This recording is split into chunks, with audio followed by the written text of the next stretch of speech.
Alicia the Mover. Junior AB. Oi, And we are in. This is where everything goes down.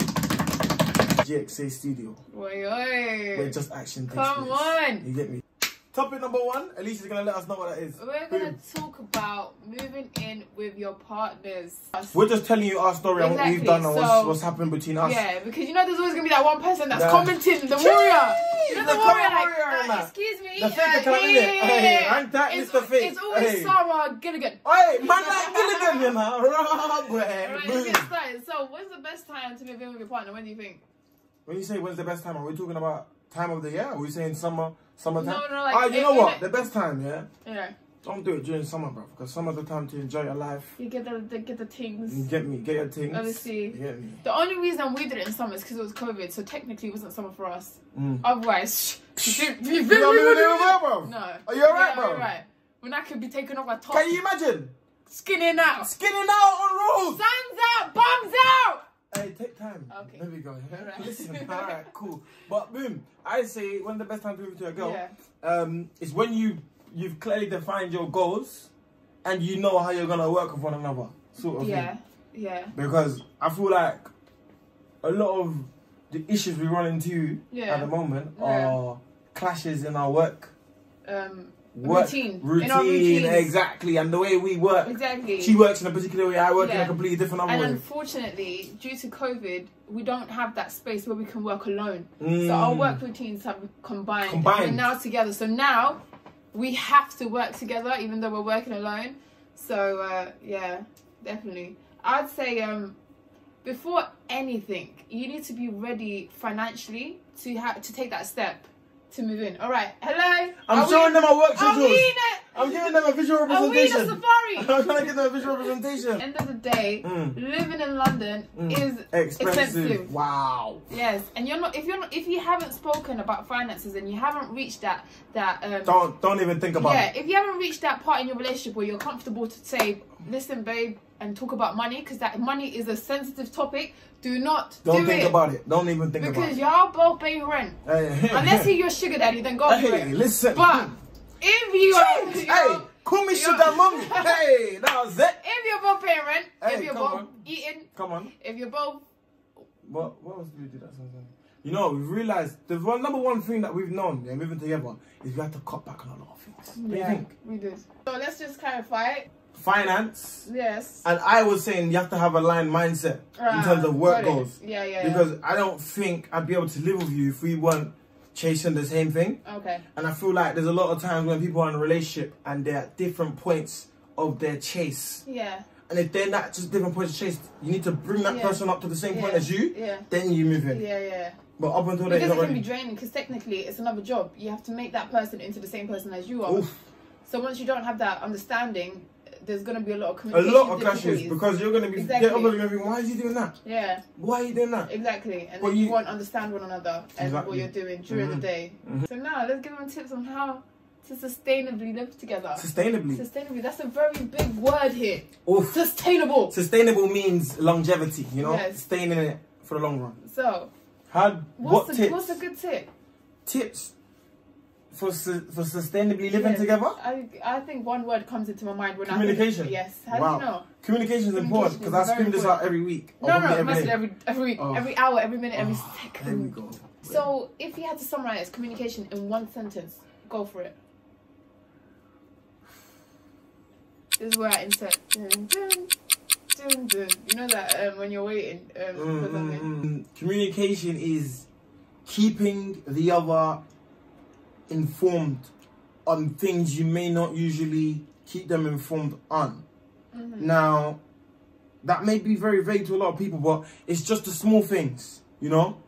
Because you're in this, it's no longer just you. You're a team. So you just like, imagine we're chilling and then you just walk out the house.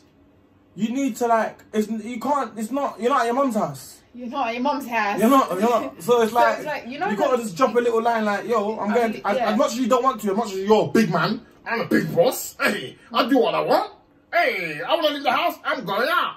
It's just about, you're right there, yeah? It's just about, it's just about, look, you know what? There's two people in this, just keeping everyone informed about little things that you're doing in the house. So because you know we all have this voice in our head that we talk to when we're doing little things.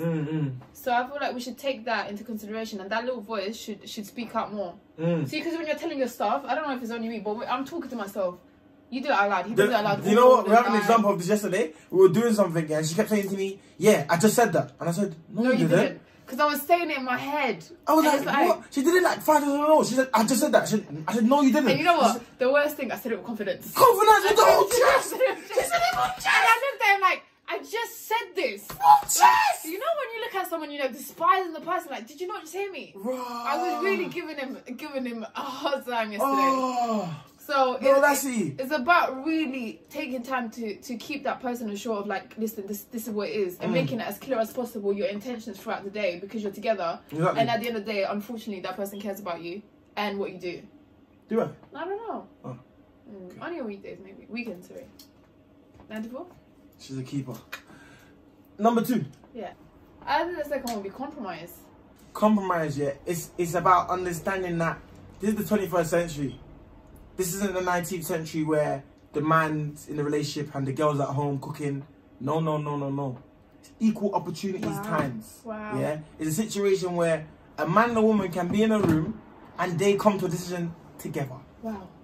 And then you get, oh my God. I had to bring it back to this because then it helps them to think. Trust me, if I bring reference to one thing twice, it helps them to remember it. But yeah, it's very important just to understand that there's 2 of you in this, and you need to come to decisions together. Yeah. It's no longer your way or the highway. It's more of a, yo, what do you think it should be? And if she's not willing, if she's with olden days mentality where it's like, you decide. This is about the man stepping up and encouraging her to give her opinion across. So you feel like that helps quite a bit? Yeah, it does. So now, what if 2 people, if there's a situation that occurs and 2 people are really, you know, in their own element, in the sense of, like, they're not trying to compromise because their beliefs about this one thing is so strong, they're not trying to put a foot forward. How do you move from that situation? Because it's all well I'm saying compromise and different things, but when it comes to the real stuff that really matters and people have, you know, strong beliefs about something, how do you move forward from that? So do you remember that? You remember that the video I played you, the voice, the audio. It comes back to the audio about how to deal with anger. Do you remember that audio? Oh, yeah. So the audio says, whenever you have this intense emotion of anger, it is very overwhelming. So he said, what I want you to do is step back, go away for 24 hours, come back to that person, and do whatever you feel to do to that person. So if somebody does something to you that makes you feel angry, go away for 24 hours, go back to that person for 24 hours, and do whatever comes to your mind.